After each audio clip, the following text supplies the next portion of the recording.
A new warning today about kids as they head back to school and their heavy backpacks. Those backpacks are a staple of going to school, but in 2001, 7,000 children went to the ER with backpack-related injuries. Now, experts say most of those injuries could have been prevented.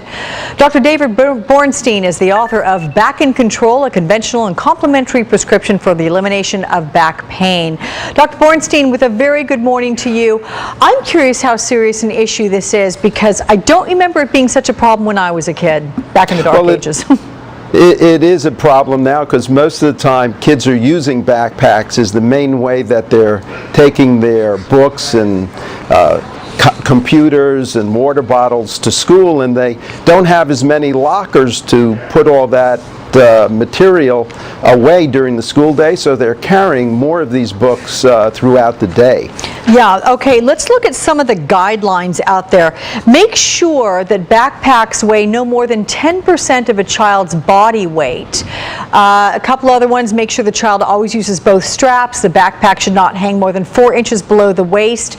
And talk to teachers if bags remain heavy. What is it that parents can do to help out, other than trying to lift those bags up themselves and carry them for the kids when they're coming home? Well, I think having a well-constructed backpack can certainly help. And as you had a story this morning on 401ks, I was watching and seeing that the college students in that story had their backpacks on the appropriate way with both straps on their shoulders. So using a backpack the way it's designed is important. There is some debate about exactly what is the most appropriate weight that a child can carry.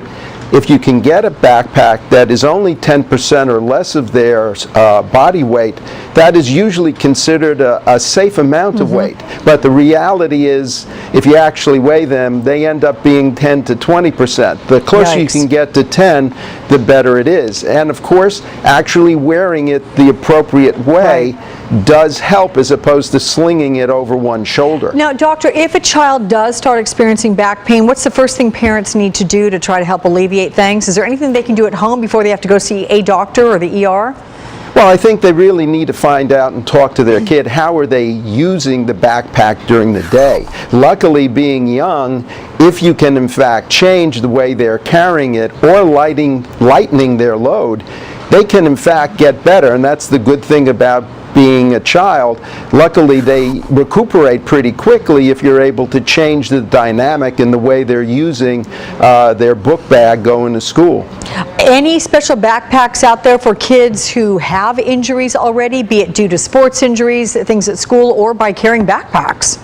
Well, I think what's important is that they have a well-designed backpack, as you already described, that the backpack is designed with compartments that keep things from shifting around, that there is padding over the straps so it doesn't cut into the shoulders, that there's padding necessarily on the back of the backpack, against the back, which helps cushion the load against the back as well, and that it doesn't get too low, that it's carried up on the chest and not really below the waist. And really looking at the way it is, they may have it as they go out the door, but lo and behold, once they get on the bus, who knows where the backpack ends up on their back. You have a very good point there. It's a good investment to make in a strong, sturdy backpack. Dr. David Borenstein, thank you so much for your time, sir.